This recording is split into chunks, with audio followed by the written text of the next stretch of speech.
So I already mentioned to you the Home Birth Summit when I did my presentation. The original one was in 2011, and I'm just going to talk a little bit about some of the national work that is happening. I am the Vice President of the National Association of Certified Professional Midwives, so I'm the NACPM liaison to the board, and it's in that capacity pretty much that I've been involved in some of these national activities. So the Home Birth Summit actually happened 3 times. We met originally in 2011, October 2011. We met again in 2013 in the spring, and then the most recent Home Birth Summit actually took place right in our backyard down at SeaTac, and it was wonderful. And Washington State was not only really well represented at the Home Birth Summit, but was really called out as a shining example of what midwifery care could look like nationally. So that was super exciting. And then if you haven't, I would recommend that you go to the homebirthsummit.org website and look at the 9 consensus statements and the different action groups. And if you want to get involved, there are opportunities for you to get involved in some of this national work. USMIRA stands for United States Midwifery Education, Regulation, and Association. And this is a group, a coalition of the 7 different national midwifery organizations that hold responsibility for the 3 midwifery credentials nationally, so the CNM, the CM, and the CPM. So it's the ACNM organizations and the CPM organizations and our accrediting body and our certifying body that are meeting. The impetus for this was that the International Confederation of Midwives issued global standards for midwifery education, regulation, and association, and this created a pretty unprecedented opportunity for U.S. midwifery to get our together and align ourselves with global midwifery standards and really move toward becoming a unified profession of midwifery so that women in this country could have access to midwifery care in all settings. So it's super exciting, and we have met, this group has met 3 times now. What we're currently working on is removing obstacles and barriers to getting CPM legislation passed in all 50 states, working on developing a pathway, like a direct assessment pathway that would, I'm going to say it here, well, I'm not going to say this here, but that will bring all of the really wonderful things about the portfolio evaluation process into an accredited program, which would provide protection for students, for preceptors, would make the program so much more accessible to diverse communities, because then there would be federal financial aid. So that's something else that's being worked on in the US here. So really exciting stuff. And then NACPM, how many of you were on our 2-hour virtual annual meeting yesterday? Anybody? I wish this conference, yeah, there are a couple in the back. I wish that this conference had happened just before that so that you guys could have participated in it. It was really a pretty remarkable sort of delineation of the work that NACPM has been doing over these years.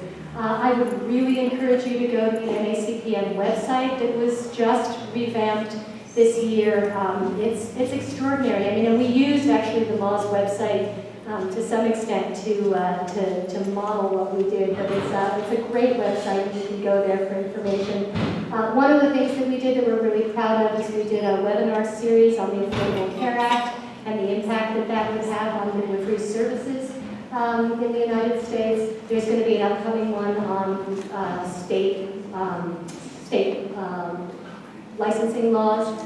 And then I just want you all to be aware that the MAMA campaign, the Midwives and Mothers in Action campaign, is still going on.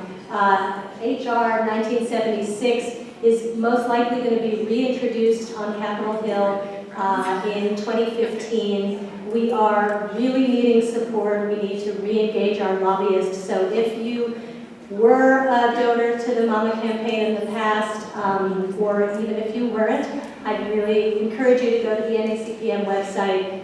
If you're a CPM, please become a member of NACPM and support this national work and consider donating. You can just hit the donate button and you can donate either to NACPM or to the Mama Campaign or both.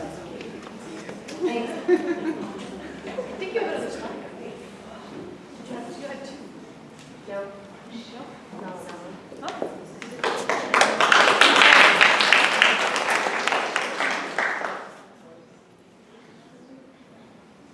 Hi everyone, I'm Louisa. I am the JUA liaison to the MAWS board. There are presently 3 midwives who are representing you all on the board. Myself, Heather Chorley, and the lovely Nancy Spencer, who was here. Okay, so they're great. Obviously, we also have the ever fabulous Liz Chalmers, who is your friend on the other end of the phone. And many, many other things. So we presently have 120 policy holders. Of those, the vast majority are LMs. I think the number I saw earlier was about 80 of us are LMs. So, or is it more than that? 85. 85 are LMs. So things we've been working on. There we go. Oh, okay, so you probably have some idea of the products that we offer. There are a few things that are changing a little bit. The first thing is that we now have a locum tenens clause in the policy, which allows us all to take 30 days off and for a locum to step into your policy. So that's pretty sweet. And I think there's been a few practices who've taken advantage of that this year, which has been really nice. People taking 30 days off, and their practices continue to run, which is really nice. We have obviously a new to practice reduced rate, which continues. If you are in your first year of practice, you get a discount, which is always a nice thing. We continue to work on a short-term practice reduction program, which will allow midwives who've been in practice for more than 10 years and who have had a JUA policy for more than 5 years to practice without attending births. So it's likely to be at a much reduced kind of policy rate. You won't, premium rate rather, you won't have to spend quite so much money, which is lovely. In addition, the birth center policy language is being reworked to clarify that any births that occur in the birth center attended by midwives who are employed by the owner will basically be considered as though they were owners, so they won't be subject to the premium, right, the premiums that they currently are. Great.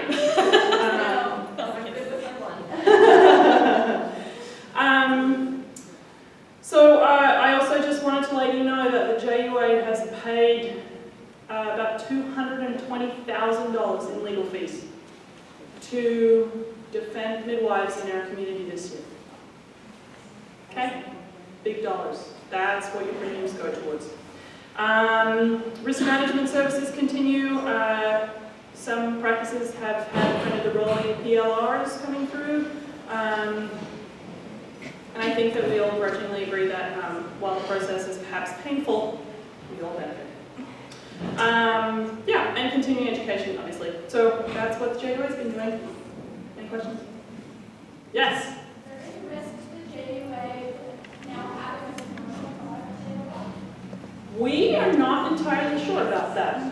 We're not sure. The question was, is there any threat to the JUA with the arrival of a competing plan in the marketplace? Remember, this happened before. This has happened before.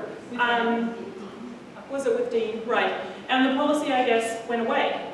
So I don't think that there is any immediate risk to the JUA. When the JUA was formed, it was formed as a policy of last resort, as an insurer of last resort. So in theory, if there are more plans available in the marketplace, the JUA could go away, could cease to exist, right? But it certainly is, that isn't something that is likely to happen swiftly. Liz, do you have something to add to that? Yeah, and I think it would be, it's very unlikely the JUA would go away anytime soon because the JUA doesn't underwrite, so we issue policy, you issue policies to everybody and anybody. Right.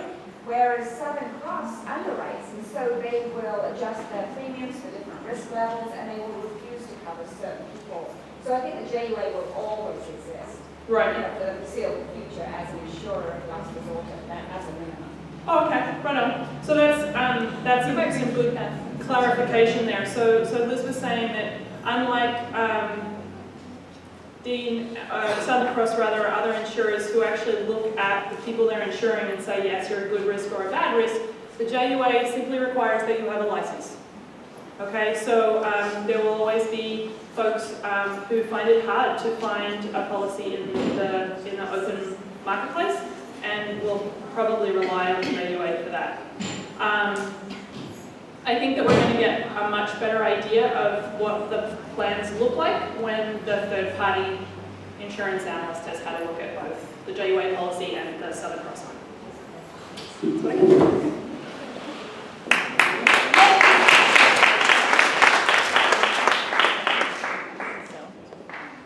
I've lost my schedule, so who's next? I think we're next because we traded with Kristen. Well, that's my schedule. Yes, you did. So I'm going to find it for the farm. It was kind of an early section.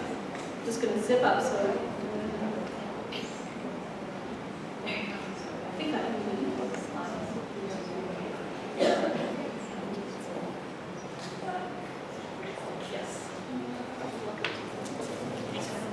Hello, my name is Elisa, and Kristen and I are the co-committee chairs of ARC, which is the Anti-Racism Committee. And this is going to be pretty short and sweet. A couple of things that we've been working on are trying to make sure that most all events and conferences have some anti-racism component. We're also looking into starting up a book discussion group and having online participation and phone calls. We're also very interested in finding out the results of the recent membership survey, and we're excited to see what you guys are interested in when it comes to doing anti-racism work.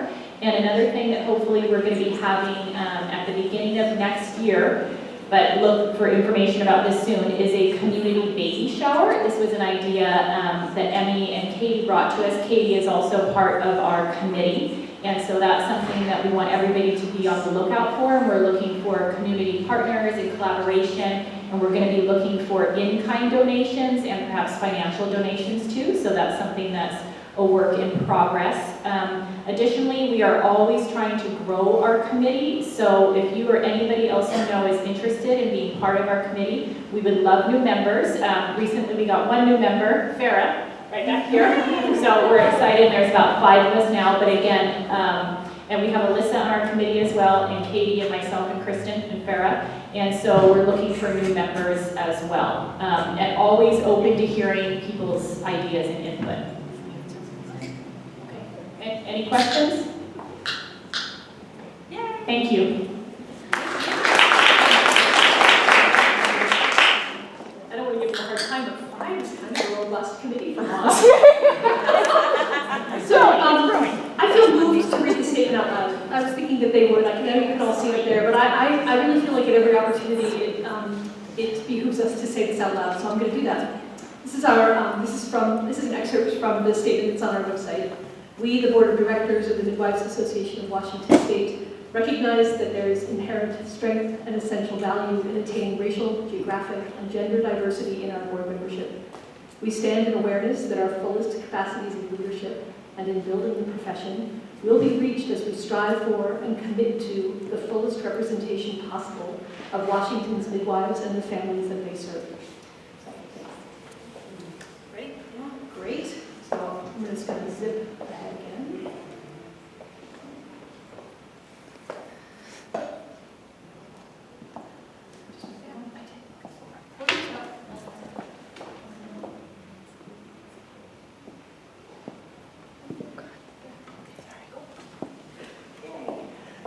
I'm Sarah Ambrose, and I'm on the conference committee, and just want to thank so many people for making today possible.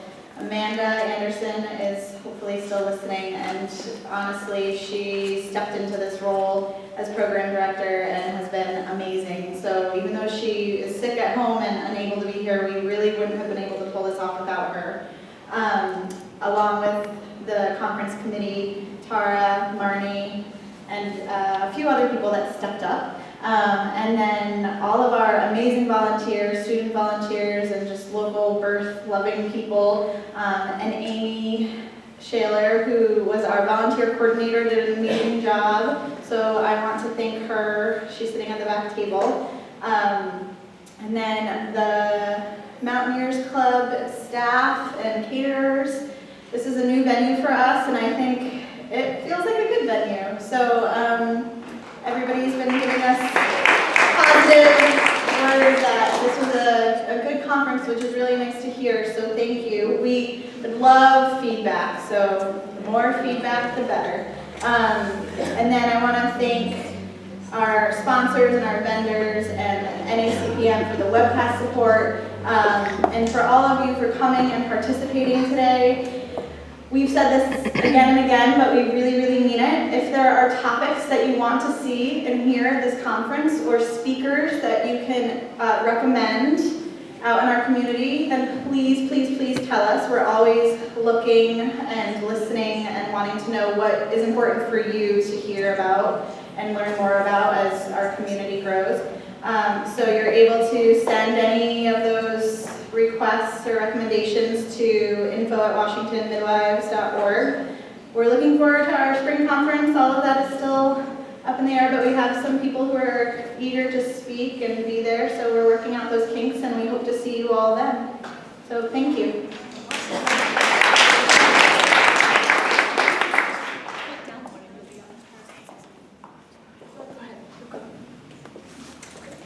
I only speak when I feel compelled.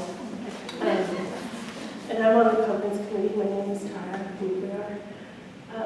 And my sweet sisters and Elias, aloha. So when we say aloha, we share it. So I'll say it again, and then I'll share it with you. Aloha. Aloha. Thank you. Some people think aloha means hello. Some people think it means goodbye.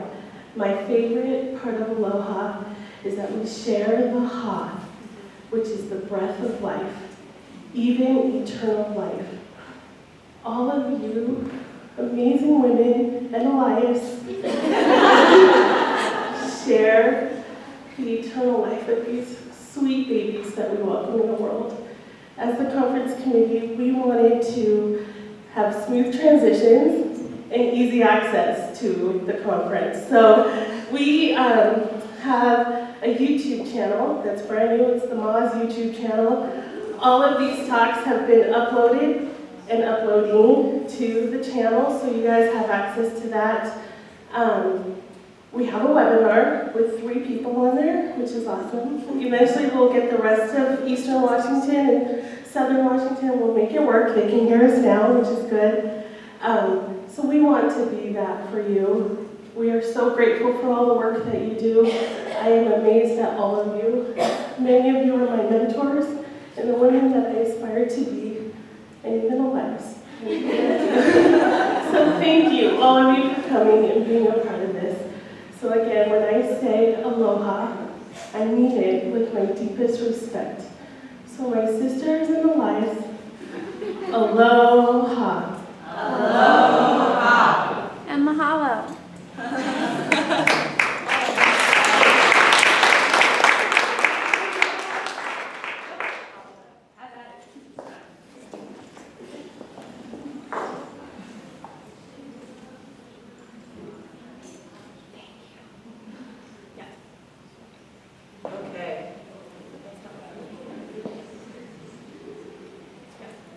Okay.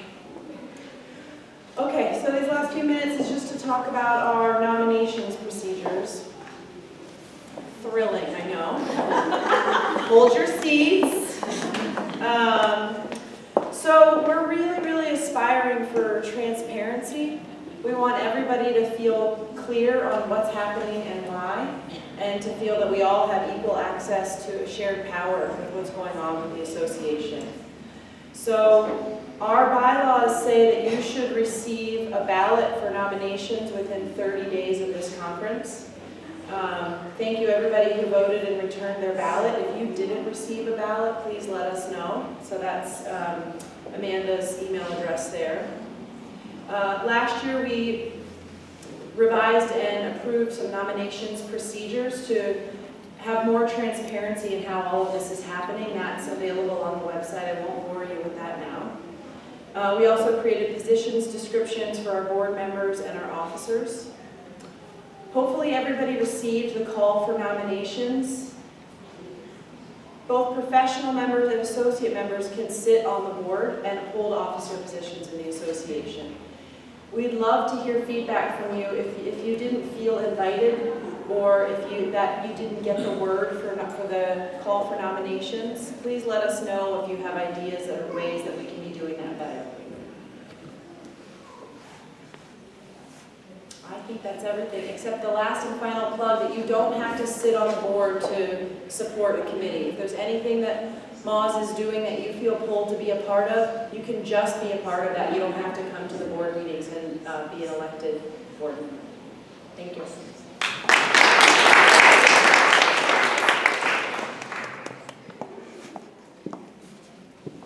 I want to echo what Jody Lynn said earlier, which is that we all do, best what we are best at. And so the board is just us. It's always been just us. It continues to be just us. The holes in the board are because we're not all good at everything. So if you're good at something, we'd love to have you join us. Doesn't mean we're not interested, it means that it's not us.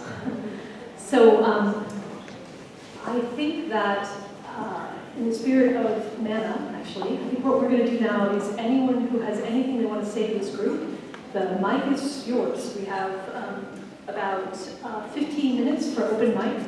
I was thinking maybe less of questions for the board, but you're welcome to ask questions. But I would ask that you step to this mic so that the people on the webinar can participate. And the people on the webinar are also welcome to participate by entering questions online. So I think we'll just wait and see what happens. Again, feel free to step up. And I'll step aside.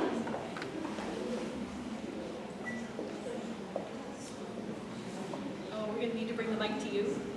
It won't work. All right.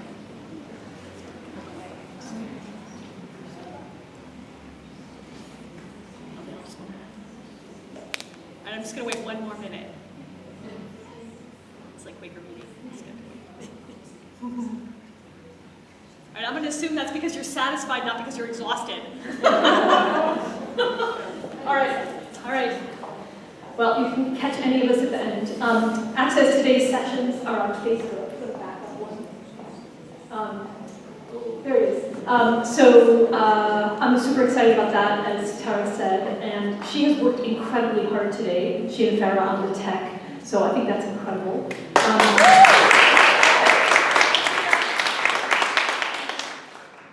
Audrey reminded me that Catherine Allen's session today, if you're an NACPM member and you need cultural competency CEUs, as we all do as NACPMers, to renew your CPM, you need cultural competency hours, and this session would count for that. So know that that's true.